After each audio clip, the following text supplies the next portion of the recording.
Welcome to Rocket Resources, where we're fueling your exhibition success with expert knowledge from the Rocketeers and other experts from our industry. And today we are joined by a special guest, Julian Agostini, the chairman of MASH Media, who recently wrote a post, an article for Exhibition News, and published it on LinkedIn titled Parasites, and talking about people who take from the exhibition industry and don't give back. And in that was mentioned contractors. And so I wanted to give Julian the opportunity to come in and for us to have a conversation about that and to really kind of clear the air, to try and get an understanding of where the article, where the idea came from, what value contractors bring to the party, and really just get under the skin of who exactly Julian was talking about when it came to parasites feeding off the ecosystem. So, looking forward for Julian coming in. Hopefully we won't need these. So, let's go.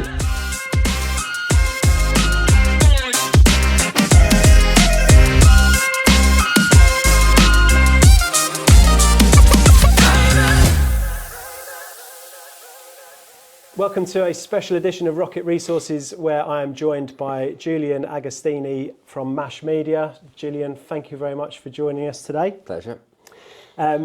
We wanted to sit down and delve into the infamous LinkedIn post that you shared a couple of months ago now, which ruffled some feathers in our side from the contractor side. And I think you've got a very important point to make about the sector as a whole and how we all contribute to that and to the success of it. But I thought what I would start with is I want to just read through the post, if that's okay. Yeah. Which is from what Gina sent me at the start, and it was entitled Parasites, which we'll get onto. So it says, who do you rely on for your business to work? I'm not talking about staff or infrastructure. This question is solely to do with how the money flows. The events industry creates a lot of income streams in all directions from the centre of the main activity, which is a great benefit, but is this taken for granted? One of life's first lessons is you reap what you sow, and who doesn't subscribe to that? However, if you look at the burgeoning events industry, you can see a lot of parasites that feed hungrily on the opportunities created but do nothing to support the ecosystem. Here are a few examples of the culprits: hotels, restaurants, taxis, stand builders, on-site caterers, etc. Please add from your own experiences. Recently, I attended an awards ceremony at Park Lane Hotel, and after the meal, ordered 2 bottles of rosé and 2 bottles of red wine for my table. They took an age to arrive, and when they did, the rosé was room temperature and the red wine had been grabbed from another table. Cost was just under £400. Within 15 minutes, we were asked to leave the room without our drinks. Unfortunately, no one reading this will be the least bit surprised. A couple of years ago, a budget hotel near XL wanted to charge £400 plus for a room because they knew a big show was coming to town. The result was that the organiser wouldn't put that burden on their exhibitors, and the show went to Europe, where they mainly get it. Often there are blogs on LinkedIn from stand builders moaning that their design has been stolen, i.e. the design has been taken and given to a cheaper builder, so they get no reward or recognition.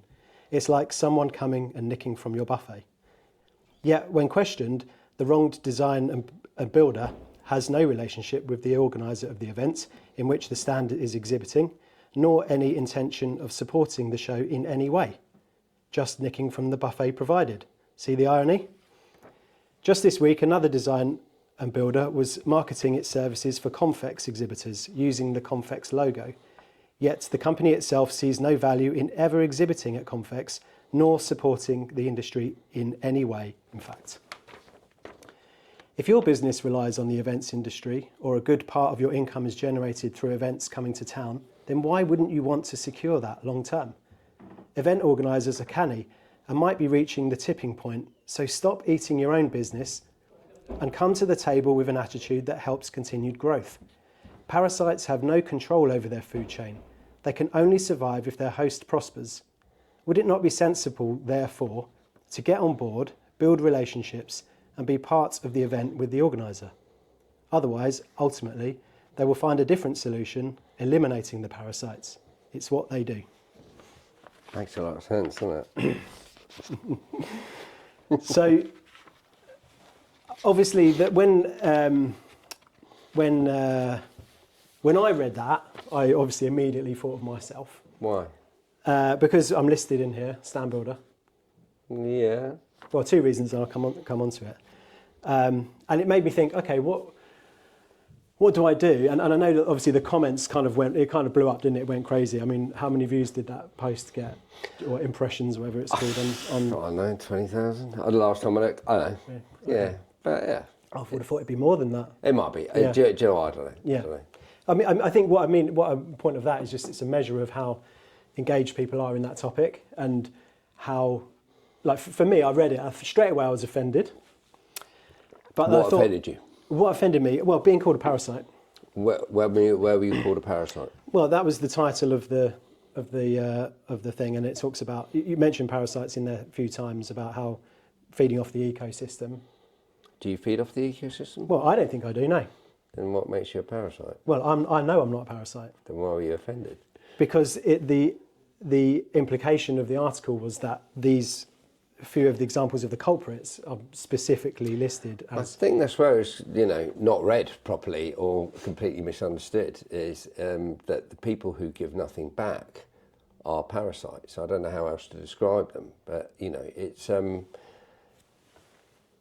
you have children? I do. How old are they? 17 and 13. When did they start loading the dishwasher? Yeah, well, rarely. But when did they? When did you put that standard in place? Yeah, only recently, really. Oh, really? Yeah. Okay. Yeah. But the point is that they have to contribute to the household, right? This is standard stuff.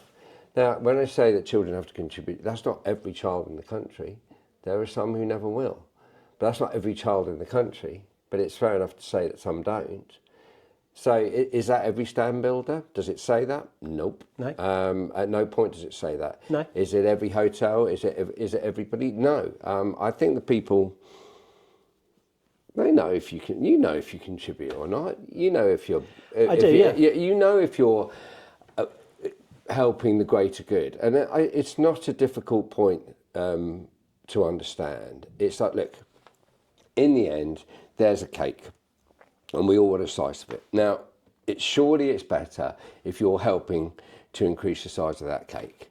That's just perfect sense. If you're doing nothing, absolutely nothing, to help make that cake or make it bigger or anything that future-proofs the existence of the exhibition or the thing that you're getting business out of, then how else do you want me to describe you? How else should I describe it? Well, a supply chain, in essence, is basically supporting the ecosystem, not necessarily directly to the top person at the top of the chain, but by supporting the exhibitor and making sure they have a good show, they're supporting that ecosystem by making sure they get out of it what they want. And then that likelihood of them rebooking the space is increased, which I think is contributing. Even if that... Fundamental. And I think this is such a good point, Noel, and thanks for bringing it up. Look, the whole point is, and a show is successful for the exhibitor if they get the return on investment that they're looking for. And that means that they've got to have the return on their objectives. Yep. So they've got to know what the objectives are. Absolutely. And that's absolutely key for an organiser to know that. It's also key for a design and builder or a stand builder 100%. to know that. Is that information shared? I doubt it. Is it shared with the organiser? I doubt it. So I'd like to... There's so much that... I think the other thing that people misunderstood about the article is that means, go and support something that mass media does. Nonsense. That's not what I'm saying at all. There's so much you could be doing to help the whole ecosystem. For example, rebooking an exhibition is critical, right? That's critical for all of our livelihoods, everybody. Right? What we want is the exhibitor to have a good show. If the exhibitor has a good show, we all move on. Correct. That's what we're after. Correct. Okay, so how does that have to happen? First of all, the exhibitor has to go in with a set of objectives that are realistic. Now, the builder, the stand builder, has to know what those are, and also should share those with the organiser, because they might be completely unrealistic. And as we all know, exhibitors can go in with no plan at all, or have a plan on day one, and you hear it and you think, oh my God, you've got no chance of doing that. Absolutely no chance. So we're already in deep waters. If from the word go, we all know, and that information is shared with the organiser, okay, well, let's make a plan that we can actually deliver that, then we're all really happy. I would like to know, I think if I was, what would I do if I was a stand builder? You're an organiser, right? So do your exhibitors... Yeah, we make them... We've tried all sorts... Look, it's still difficult, right? There's no fail-safe formula. Yeah. We try lots of things, but you're right, and, you know, obviously, years ago, it used to be the exhibitor training days, and the only people who turn up are the ones who are already converted, and they get it already, and there's all the ones who weren't converted that didn't turn up. And then we do a session on the morning and try and get the best. Obviously, by then, it's a little bit too late, but basics, then we send out, you know, these are what you should be doing at the exhibition. Then we introduced an exhibitor liaison person who would go through their objectives, get them actually to sign it off. But it's very, you know, it's an arduous process, and it's not easy to do. I accept that, but we're getting better at it. Yeah.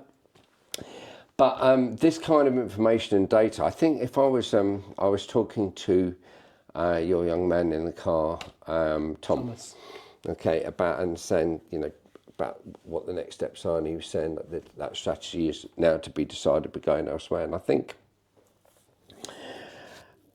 it's data and providing feedback to the industry, because there are some massive gaps that I think we still need to fill in, and I think it's a great role that you could play in that. You know, what is your rebooking ratio? Yeah. Do you know that? Ours is 80%. 80%. 80% of our existing customers convert for the following year. With you? With us. No, that's not rebooking. No, I understand. Yes, we are asking that question. We are tracking that now. I don't have a big enough data set. No, okay, but that. Yeah, I know that's powerful. Imagine that if you could go to an organiser and say, do you know what? That 97% of everybody who uses our stands rebook at the show that they go to. Yeah. I'm like, as an organiser, I'm listening to that. Yeah. I'm like, I want you to build all my stands. Yeah. Do you see what I'm saying? Yeah, absolutely. That is, okay, right, well, what do you do then? How do you go about that? Yeah. Imagine if there was an industry benchmark, where you had that with all design builders, or they had to fill that in when they were doing work at a show. Yeah. Well, they're at 43%, they're at 71%. Who are you going to choose? Yeah. Do you see what I mean? This is information. Organisers can track that easily because they know who. We as contractors we have to submit to them, true. And they'll know who's rebooked. But they should. But contractors should also know because they're their clients. Totally. So it's. But we won't know. Be able to that information that you're providing would be a great stat to go with, and this is the kind of insight that I think that stand builders should be looking at, and looking at their own rebooking rates, as in every time they build a stand and deliver a stand at a show, how often does that stand rebook at that show? And also benchmarking that across the industry, and maybe ESTA should be getting involved in that and producing some kind of research that delivers what the benchmark is, and that's a great thing for the industry. So these are the sort of things that I'm talking about, that, you know, get involved, make the whole process better, make it all, you know, put an ingredient in the cake. That's what I'm saying. It's not a difficult concept. So obviously I totally agree with you on the on that as a benchmark. I mean, that will help us to communicate to organisers to say, look, we're here to support your exhibitors. We do a good job. The result of that is that 95% of our customers rebook, which it probably is around that level. So, and just because they rebook the show doesn't mean they rebook us. Do you know what I mean? They can still they have free will to choose someone else next year. And we're all you know, winning and losing in those ways. That's just the way it goes. But that as well would help you get more clients. If you're saying, because ultimately the exhibitor wants to rebook a show. The exhibitor wants to rebook a show because, as we know, exhibitions are very potent. So if the exhibition's working, why wouldn't the exhibitor want to keep that success ongoing? Yeah. I mean, they might want to, of course, they might want to change the stand or whatever. But what I'm saying, you showed me the workshop earlier, and I get the issue because I don't know. Because obviously you're thinking of designs, and there's a lot of creativity going on that, and for years the exhibition industry sort of got carried away with these monstrous stands. It still has got carried away with it. You've got people at Clarion. Maybe I shouldn't say the name, but that's telling exhibitors to stop, calm down with that spend, because that's putting the whole ROI in jeopardy. And what are you doing it for? Look at something like the Easy Fares model, which is used to be shell scheme only. Right? Yeah, exactly. Yeah. But and obviously it's still modular, but you walk around the show. I was there at a show the other week, and it looks beautiful. So that kind of model seems to make more sense than people get carried away with these gym palaces, and but it's difficult if you come from a design background and you are building things and you are wanting to make stuff look attractive, but in the end, what is the end game? What is the end game here? And you can make something really beautiful, and the exhibitor, as you probably know and get frustrated with, can screw it all up on the stand because they don't behave properly. Sit down and eat a sandwich. Exactly. And if they're sitting there picking their nose and, or looking at their phone or doing whatever, which they'll ruin everything, and it will be everyone else's fault but them. Which leads it on to like those sort of things, exhibitor training and all that sort of stuff. And you mentioned a lot of in here, and I know in the comments of your LinkedIn post, you'd made some suggestions around top 10 tips and things like that. As the question being asked, what does giving back look like? What does good look like on that front? Because if you look at, I don't know anyone who isn't doing those sorts of, top 10 tips, how to make the most of your stand, because we all use those things as SEO or whatever. We're all producing those types of helpful things that are our opinion on how people can get the most out of their stand. I don't think that's really what you meant by giving back, is it? I think, I've just given you an example there of research and analysis, and because ultimately, where do we want to get to? Where we want to get to is the perfect exhibiting situation where we know that there's a formula that people follow, and they're going to. We want engagements on the stand. We want people to get business out of exhibitions. That's what we all want. Absolutely, because then exhibitions become this, this fundamental part of their marketing campaign. People try exhibitions, go away from them. That didn't work. Therefore, I never want to do another exhibition again. We all know that still exists. But basically, I think stats, analysis, data that help the process and allow people to. It's about rebooking in the end. We want exhibitors to rebook. Yeah, absolutely. So what? Everyone wants that though. I don't think there's not a single contractor out there, even the ones who you might describe as the ones who don't contribute. They still want that outcome. No, of course they want that, but what are they doing to get it? Well, focusing on their exhibitor, perhaps. Focusing on them and making sure in what way? That they are supporting the exhibitor to get the most out of their show, to encourage them to rebook. So then share that information. If that is what you're doing, and you have gone through the ROI, for that exhibitor, and it's realistic, and you've spoken to the organiser about their audience and how you can attract and make engagements, and then you deliver the stats and say that my exhibitor did this, and the reason for that is this is how we built the stand. But is that happening? None of that's happening. I don't think it is, because I don't think that would happen anywhere. Why not? Because I don't believe that. I don't think that I think there's between. I would talk about 90% of the exhibition contractor community doesn't have the ear of the organiser community. But whose choice is that? I'd be fairly sure they try, or don't understand how to. I started my career as an organiser. I now work as a contractor. What did I organise?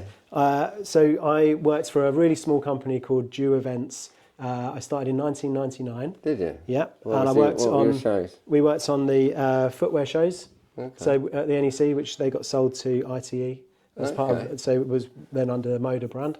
And then we ran some food shows, Total Sandwich Show in London and the European Sandwich and Snack Show in Paris, which was acquired by Reed probably 10, 15 years ago, something like that. So how did you get into it? How did I get into contracting? No, how did you get into organising?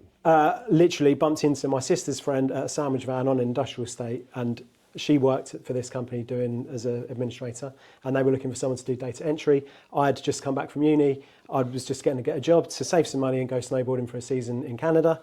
And she said, you we're wish looking you'd done that now. Oh yeah, 100%. I never went, right? That's it. Then I'm in it then. As most people fall into events and exhibitions, very few people plan that as a career path. Yeah. You know that. And so we all fall into it. But I was completely absorbed by it. I loved it. I thought that whole thing of loads of people in a room and stands and seeing exhibitors interact with customers, that just completely I was entranced by it, and I loved it. And then when I then run my own show, which wasn't a massive success, or it wasn't a success really. We did it once. Then I had to quickly diversify, and that's how I kind of fell into helping exhibitors with their shows, working with a lot of my customers that I had for years, how to get the most out of their shows. And then that is literally organically led to where we are now doing design and build. It was never the plan. Okay. But we just went on that journey. But my focus has always been on the exhibitor and how they can get the most out of their shows and how can we help them to achieve their objectives. But I would argue, from your point, do I feel that we are giving back? Like, we try and do loads of stuff. I've got friends in the organiser community. We try really hard to get in with organisers to collaborate. It's so difficult because we find it like we just get pushed back all the time or just get ignored because I don't think the organiser communities really understand the value that we can bring to them. No, they don't. And equally, they probably see us potentially as parasitic and like, look, you're just here to see what you can get out of me. Well, ultimately, we all want to get something out of our efforts, but we're trying to build something a lot bigger here.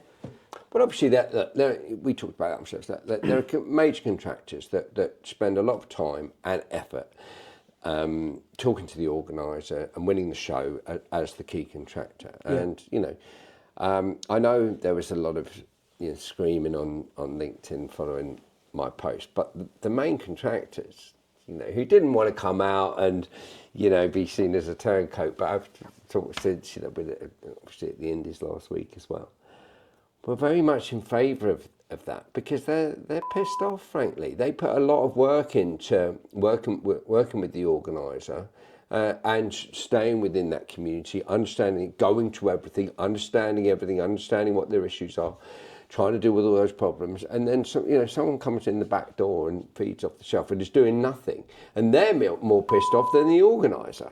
So you have got this situation. It is an issue. We can say it's not, and we could say that Julian's got it all wrong, and I'm sure there's lots of people out there who think I did, but there's an awful lot more who know I didn't. I think there are a lot of people, and your list isn't just obviously stand builders. No, way worse. I mean, honestly, the hotel situation is out of control. Yeah. But it's interesting that not a single hotel even responded to that because... But we're desensitised to that because we know if we want to take our kids on holiday in the summer holidays, we know it's going to cost us 3 times as much as it would cost us if we take them away in a time during term because they have surge pricing and that is their model. Everyone knows that and we accept it. And I think and I would argue also with other people with service providers for events, a lot of it is you don't have a choice who you choose. The only really ones, like you don't have a choice who you buy your electrics from. You don't really have a choice what show you go to. If you're working security systems and you want to go to the biggest security show in the UK, you're going to go to the security event run by 19. You're not going to go anywhere else. That's the place for you to be. So in a way, you don't have a choice of how much you're going to pay for your space. You have a choice of whether to go or not. Of course you do, yeah, but it's all or nothing. Whereas once you've booked your space and you decide, right, okay, I need to appoint a stand contractor, it's a completely free market. So Yeah, but take that back one step. If I'm going to the show, what am I looking to get out of the show? You know, we've got to start with that process. You're sending how many people to the show? What is the equation? What does the mathematical equation look like? What sort of leads are we actually? What kind of engagements do we want? What sort of leads do we want? What is our end process? There has to be a whole strategy involved. There often isn't, as we know. I agree. And I think that anybody who is therefore involved in the process of the stand itself, the builder and the organiser, of course, fundamentally, needs to know that information. And we don't do enough. And I don't think organisers do enough either. Going back to the point earlier, it's not easy. Because exhibitors actually, once they book the stands, often don't want that conversation or haven't really thought about it and don't want to feel like they need to be there. Yeah, and don't want to dig too deep either, because then the reality hits and it's like, oh, wait a minute, you know, I've got to work this. So it's look, there's not a simple solution. But I think what I was going back to with the hotel, I know what you're saying about the sales pricing, but that when you've got hotels that are on site at exhibition halls, I mean, they're not getting a lot of tourist business. No, they're there for the events. Yeah. So therefore support the events, because the more events that come, the better it is for you. I mean, does anyone have to really explain that? Yeah. I mean, so the better the events do, you do better. So help. I mean, I don't understand how anyone doesn't get that. No, I think everyone understands that, and the more you can support people. But the fact is, if you're going to go to Confex and you want a hotel room at XL for those 2 days, you are at the mercy of the hotels. And I agree with you. The hotels probably should morally be even, but they're not going to, because they don't have to, and their model is to make money, and there'll be for large periods of the year where they won't make any money because I bet their occupancy rate is terrible. Or although where you've got hotels near airports, that probably helps. But then they're starting not to make money because because what's happening is, whereas organisers used to. Myself included, by the way, used to be, right, okay, well, we've got Confex, it's a week, we'll make it a week. So we'll get down there Monday and we'll do an event here and there, and we'll take them out for dinner here, and we'll do this on the Tuesday. No, that's all going now. And that's happening with a lot of organisers, same with the contractors. I was talking to Adam last week.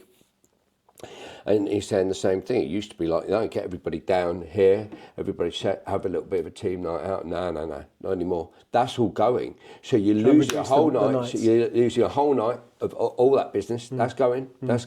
And they don't even see it. They're not even clued into that. But it's happening, and they're shrinking their market. And their answer is, well, we're putting another tenner on this night then. It's like, this is crazy. It's like, look, if you got involved and actually said, okay, all right, let's look after you for the whole week here, you'll get more out of it, without a doubt, instead of shrinking it. So, it is hurting them. But my job, following the conversation at the end, is to go out and try and re-engage with them. Because, some hoteliers really get it. I'm sure some of the independent ones do. Francisco at the Sunboy, he's brilliant. Down at XL, for example. Michael Lucas used to be fantastic at the Exhibitor when he was around. I know a lot of organisers will remember him. And some of them really get it, and some of them really don't. Yeah. And it's frustrating because you want everyone to get it. I know you really get it, and isn't it frustrating for you that a lot of people don't? Why doesn't everybody get it? Because then we move a lot quicker. Yeah. And the industry, is much more inclusive. We all want the same. If we all want the same thing, then everybody help towards getting that same thing. Yes, I agree, but I would challenge you on the fact of lumping the stand builders in this. And I get what you're saying around, the connecting with the organisers. But for stand builders, we are, as I said earlier, it's a free market, right? So we can't charge more for that or a certain time, because if anything, we've got pressure on pricing because. It is competitive, and we have to be competitive. So I think in a way, exhibitors are getting the best deal by looking around and seeing who's there, because there is choice, and they can the commercial things that play your supply and demand economics we can't charge any more. We can only do the service that we propose to deliver and back it up by actually delivering it. Oh, look, that's fine. And okay, so I'll take your point. So if you're saying that, look, in the end, it's an open market. There's the exhibition industry there. The exhibition industry uses these services and it can choose anything. But then if that's all they do, they build me a stand, then go away, then they're not really part of the industry. And this is the thing that they then all scream, oh, we're part of the industry. But well, how are you part of the industry? What are you doing to help the industry? You deliver a service, you take it away. You're not involved in anything else. You don't come to anything else. You don't talk up about anything else. You probably don't read exhibition news. You probably don't. You certainly don't want to get interviewed about it. You don't provide any research. You don't provide any stats.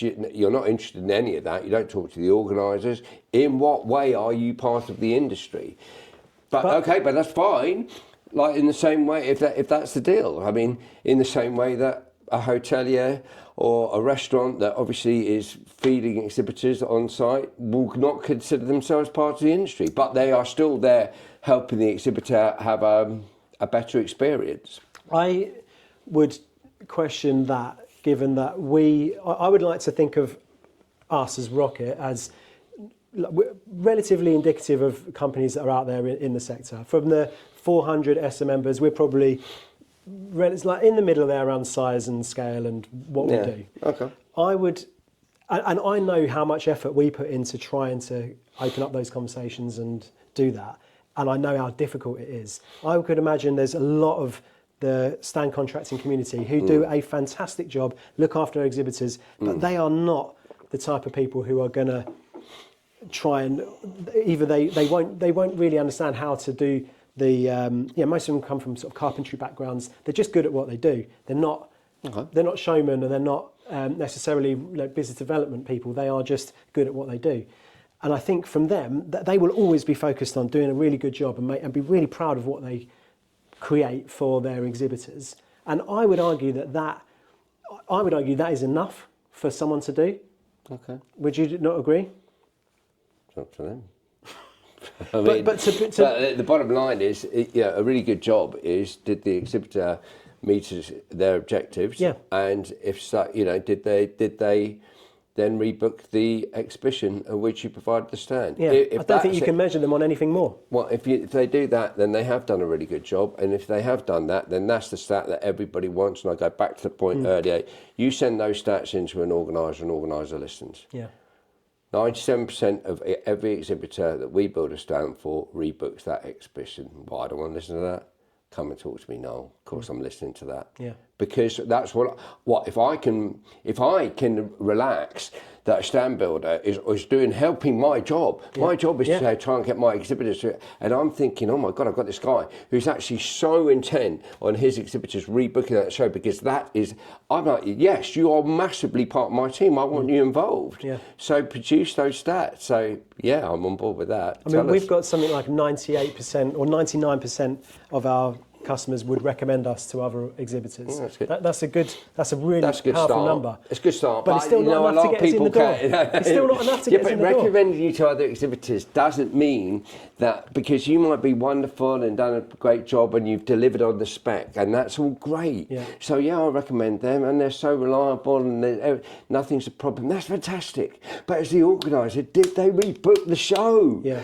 That's what I want to know. Yeah, they always rebook the show if they've got a rocket stand. Rocket stand means you rebook the show. Come in. Yeah. Okay, well, I'll let you know in the next 6 to 12 months. Okay, brilliant. I appreciate that. I'll help you. I'll write about that. And I will also applaud or implore any other stand contractors who are watching this to do the same. Do the same. And why don't we get a benchmark? That's what I'm saying. ESSA, stop hating me and get on board. They don't hate you. And, they've always hated me. No.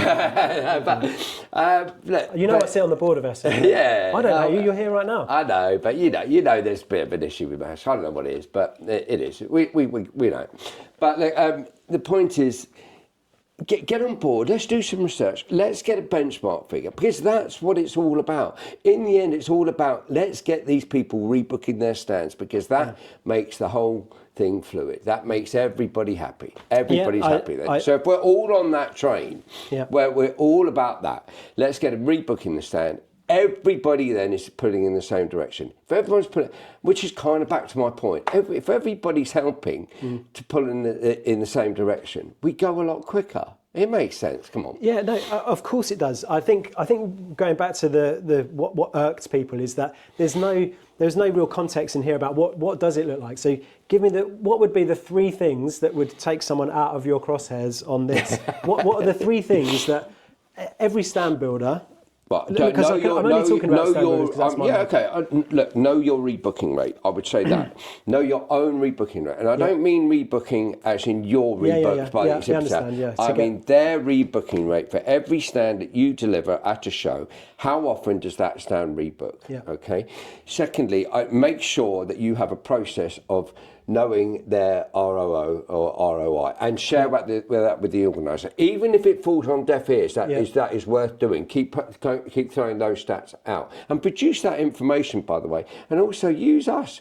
We did this little graph, and this is the benchmark of, that's what we're here for, to deliver information. We like that kind of thing, and that's all free if you want to do it. And then, so most exhibitors, or this is the optimum size of a stand and that sort of thing. This is all really good information, and help benchmark.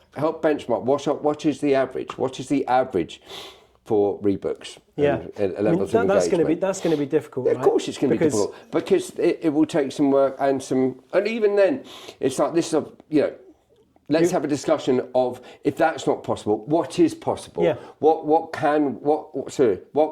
information can we deliver as a group that would be really good for the industry to look at, benchmark and look at and judge themselves by? Yeah. So those are things that we can be doing together, and those are things that we love to publish and help put wind behind both stand builders that want to get involved in that project, and that would help organisers. So that answer the question? Yeah, it does. Yeah, it does. I wrote something recently, or not actually recently, over a year ago, that was around the kind of circle of life, which kind of falls onto what we've said, which I submitted to your guys, and but it's still not been published. Is it any good? Well, is it as good as that? It's way better. Yeah. No, but I think, but it doesn't fit the narrative of that, because it's more about. It is more. Well, I guess in a way it does, because it's about collaboration. It's about working. It's about almost opening the door for better relationships between contractors and organisers, because ultimately we probably have the ear of the exhibitor for more time than the organiser does. They obviously speak to them once they're booked in, and they'll have whatever process they have to support them during the time. But really, their FaceTime with them is probably finished until the show. Whereas once they then start working with a contractor, there's a lot of time and face-to-face that goes in on that. Well, not necessarily face-to-face, but online. But a lot of communication, direct communication with the organiser to support them really. And I would argue that the relationships that contractors can build with the exhibitors is, you can develop much deeper relationships than perhaps the organiser can. I'm not saying this as a competition. I just want to, my point is, I want organisers to look back down the chain and leverage that relationship that the contractors have that can help them and feed back in, because ultimately we all care about the exhibitor and we want them to have a good show and rebook the stand. Okay. And that is my circle of life. So I want you to commit to publishing that, because it's a different way of... I've got to read it first. Well, you've had it for a year. It might be rubbish, but I'll have a read of it. You said in one of the comments that we're about to publish this thing from Rocket Exhibition Services. Yeah, you did, yeah. So you obviously know about it. But, it would be, yeah. Okay. Well, there you go. Look, 2 things on that. First of all, we get sent a lot of things. We can't publish everything. No. So it is. But your team asked me to do it. Oh, good. Yeah. Oh, good. Well, did they? They asked you to do it? Yeah. And then publish it? Yeah. Who asked you? Who asked me? I can't remember. It was part of we won one of the EN Supplier Awards. Okay. Best design and build, whatever it was. And it was part of that. Okay, well, if we said we'd do it, then yes, I will commit to doing that. Okay. But I'd like to read it first. Send it to me. But means, look, the thing is, right, it's going back to relationships. And relationships do take time and effort to build. You've taken time and effort to build a relationship here, right now, okay? Absolutely, yeah. You've taken time and effort to do that, and, you've worked at it. So now you've got that foot in the door, you can ask me that question. Yeah. And everybody has to work at that. It doesn't come for nothing. We all know that. We all have to work at relationships. And relationships obviously are way more powerful than someone just throwing something at you. Do you want this? Do you want one of those? Oh, I rang an organiser once, they never rang me back, therefore I'm never trying again. No, it's hard work. Everybody's busy. But everybody has, slightly different agendas. But people do have to work at it. Yeah, but I feel that there is a genuine commitment to community of making the industry that we work in better. I don't think there's many people out there who are just thinking I'm just in it for what I can get. I don't think that's the case because the contracting community, the margins. Aren't brilliant. It's hard work to run a business like this. Well, yeah. Whereas, we're not at the thick end of it where we're making all the money. Do you know what I mean? So we're providing a really good service, often at uncomfortable margins at times. We've all done it. We've all done it. Believe me. Yeah. But what I mean is, so we need to support each other in that, but it's not just. But support the people who are all in it together, and if we're all in it together, everybody does support themselves. But to pretend that there's people who aren't all in it together is wrong, because there are people in there who just skim off the top, and there is in any sector. And they're the ones I was pointing at, and everybody should be pointing at them. So no, help. Put an ingredient in, the cake gets bigger, we all get a bigger slice. Yeah. It's not a difficult concept. There are hundreds of thousands of contractors who are like you and absolutely want the whole ecosystem to work, and there are some that don't do anything. And they're the ones, but like I said, it's my job now to sort of throw the net out further and talk about the hotels and the restaurants, especially the ones on site, and say, look, do you get it? Otherwise, where you're eating all the acorns and there'll be no oak trees left. So let's all think about it. Yeah. What can we all do to future-proof the thing that provides money for us all? And I think that is a fundamental bit, is that what can we all do? It's not just about any one of these sectors. I think it's also about trying to open that dialogue with the organiser community. Yes. To get people in the room and to see, because we can bring a shit ton of value to organisers. Good. And I do think, and I know that it is very, very hard to get in the room with those people. It is. And I imagine there's a lot of people that try really hard to do that, but don't do it. But they will probably get tarred with this brush because they're not seen to do it, but they don't necessarily have the opportunity to do it. So I think it's what the bit that is the really hard bit is to differentiate between who is on the right side of this and who isn't. Because, and I think until you can really clarify that. Well, we can help, so talk to us. And most of them don't talk to us either, but we're a conduit to organisers. We do have their ear. But that's taken 30 years. I mean, to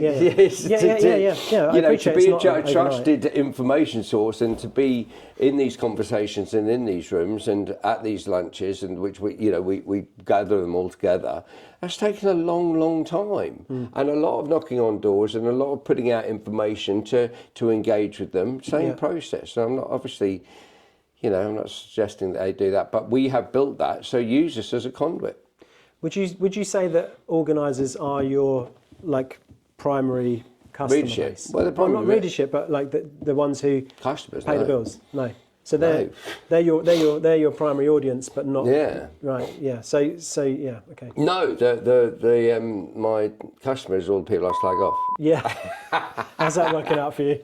It's never been any different. Do you regret what you said in there?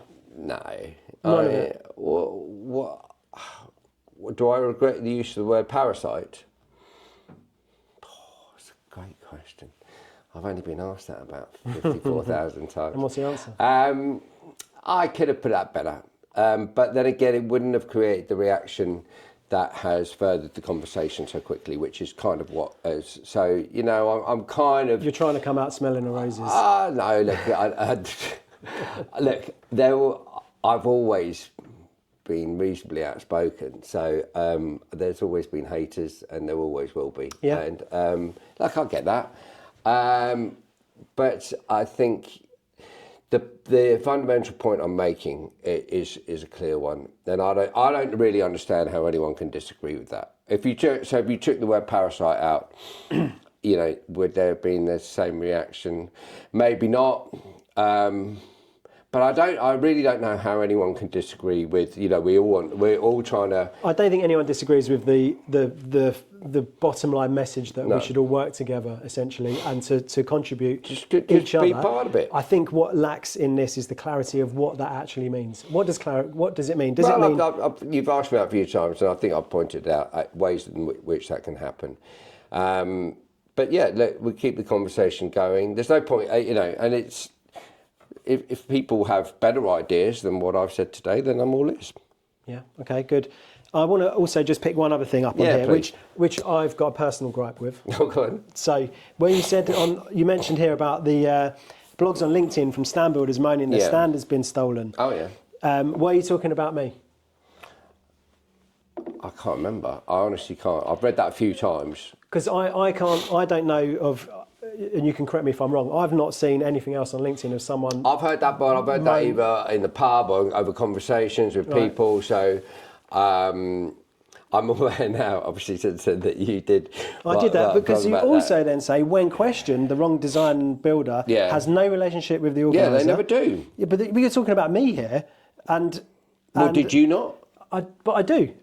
So I wasn't then I'm questioned. not talking about you. Okay. Well, there was no. But there's not often seen times anyone I have spoken to design builders and I've asked that exact question. What did the organiser say? And they said, well, we don't know the organiser. And it's like, well, okay, but that would help, wouldn't it?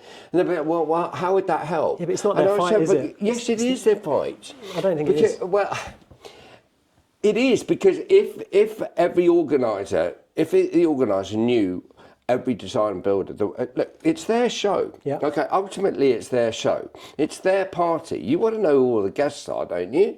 I mean, even if you're bringing a mate in, it's like the first thing you do at a party is introduce your guest. I hope you don't mind. I brought these two friends with me. Yeah. Otherwise, who is the arsehole who drank all the beer and oh yeah, that was a mate of Noel's. We don't even know them. Idiot, and it's like then you're tired with that. So you want to introduce, right? So that's a standard thing. Introduce to the organiser. I'm working on your show, even if it takes that. And I get that organisers are a bit dismissive, but at least you've done it. But the issue with this one is, and this would put an organiser. Yeah. Well, the issue that I'll talk about from this one that I specifically wrote about and shared and had like 250,000 interactions on LinkedIn. It was my biggest performing post ever. Yeah. Did you know the organiser? Yeah, we work on the show. We provide features for them. It's not about you then, is it? Okay. Is it? Okay. Well, I don't know. You can answer well, no, but it's not about you. Well, I don't see anyone else doing this and being public and saying and being prepared to go out and say, look. So what happened in the end anyway? Did you say to the organiser, this is continually what's happening? No, and it doesn't continue to happen. It does happen. It happens probably more than we know because we don't necessarily always see it. It was a chance. I think if you've got a relationship with the organiser, I think then that will minimise that, because you're saying, look, you know me, you know that rocket stands. Let's go back to the point I keep hammering on. Yeah, but they don't have control over who they choose as a contractor. Yeah, but they can if we all work together. And the whole point is, if you go back to that point. You know me, 97% of rocket stands at your show rebook. You want me. Yeah. So when this dickhead's coming in behind and nicking my... Support me, and they will. But they don't know that, though, yes, do they? But that's because we're not in the situation that I've just said yet. Yeah, OK. Well, let me explain the situation, what happened here, and you can tell me if that still applies. So we I think we got it as a referral, or I'm not sure how it happened anyway. Yeah. We engaged with the exhibitor. We designed a stand. Yeah. We... didn't win the project. Okay. So and that happens. Yeah. So we thought nothing of it. Yeah. It was actually 2 years later, one of my project managers who priced up the project initially thought, oh, I recognise that, and then flicked through, found the job, and then was like, that looks really similar. Just took a photo, shared Really it. similar or the same? The same. Almost exactly the same. Yeah. No, I know it happens. So yeah, okay. So I then contacted. We found out who it was that built the stand. Contacted them and said, "Look, this has happened.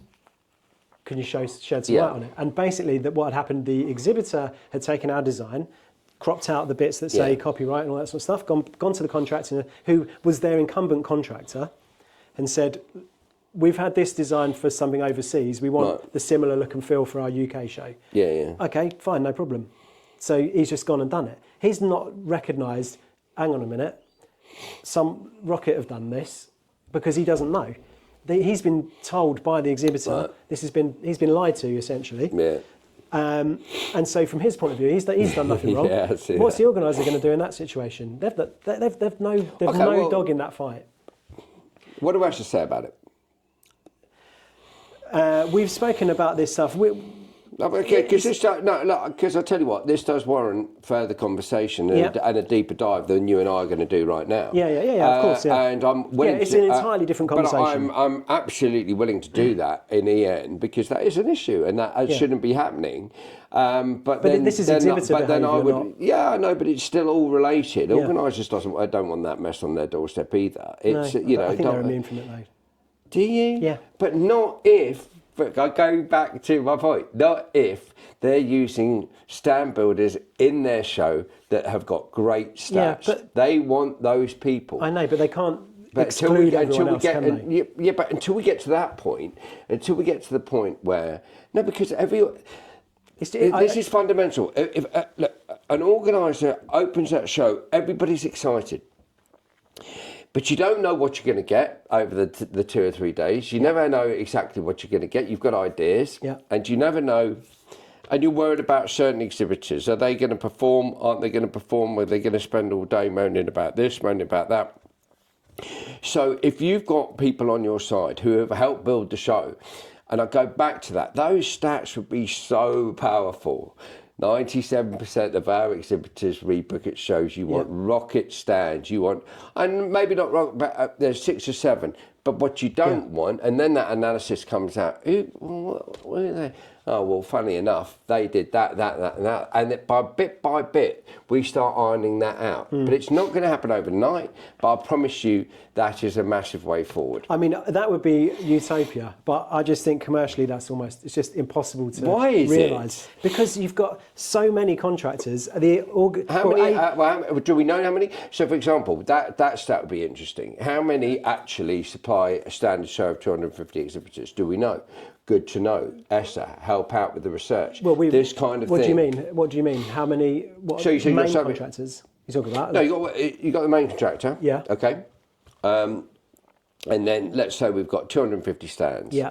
How many stand builders? How many different ones? What's the average? Loads. Yeah, but loads is an answer. There'll be 100. But probably not, because there'll be a lot of shell scheme. Okay. So what I'm saying is, again, interesting information, right? Yeah. Isn't that interesting information? That would be very interesting. So again, help out, information, data, ESSA, get involved. This is the sort of stuff that would be really good to know. Yeah, fair point. I will raise that. And there are a lot of... all this sort of stuff. I'd love to publish all this. And then we can start analysing it. And this is what I was going to say to your man actually in the car. That is, if I was you, I'd mean, look beyond exhibitions. I'd be marketing yourselves further to anybody who's an event organiser now. I mean, events is different, right? Yeah. I mean, from when I was a lad, the idea of every corporate having an event organiser is completely alien now. They do. So if I was you, I'd be searching on that. I'd be looking for them. I'd be marketing to them. I'd be producing stats to them. Saying you're an award winner, this kind of thing, and engaging with them, getting their information out, and then talking to them about that, and then talking about the events they go to, rather than the other way around. Rather than that's an event where they're exhibiting, I'll go in them. The other way around, talk to them in the first place. Anyway. Do you think it's an interesting point you make about how many contractors would be in that room of 250 exhibitors? Too many. Probably. It would be a lot, because but realistically, how many stands can we as Rocket deliver? I don't know. We would probably do comfortably 4. Yeah. Up to maybe 15, 16. Okay. But if we were then in the exhibitor manual, we'd normally put like 3 in. doesn't that between the three? Let's say you can do 45, 50 stands. Okay. What about the other 200? Like, but that's my argument. Open up the pool. We can't answer that question without the stats. Let's get the data first. That data would be fascinating, wouldn't it? Yeah. And then we know, right, there shouldn't be more than 6 contractors on this show. So then that's not, so that, or whatever. Yeah, but you see what I mean? And then the ops manager doesn't feel so overwhelmed. I can't talk to every bloody contractor, because that is the situation now. So I'm not going to answer the phone to everyone or every email. But if it's like, okay, there are 8, there are 10. All right, well, I can deal with that. Okay, these are the principles. Then we're all working in the same direction. Yeah, I agree. And that's the point I made in my circle of life, is to open up that contractor pool, because you cannot service all of those people with 3. But know them all if they're in your show. Yeah, but still recommend them. I think 10 companies, as long as the people do the research and find, okay, these are the 3 I should go to. Don't go to 10 companies and get them all to pitch for something, because it's a massive waste of everyone's time. Yeah. Stats. What are your stats? What are your ratios? What's your rebooking rate? That's the winner. Yeah. I agree with you on that one, and that is definitely something that we're doing. So there it is. Noel Reeves agrees with Julian Agostini. Thank you. On one thing.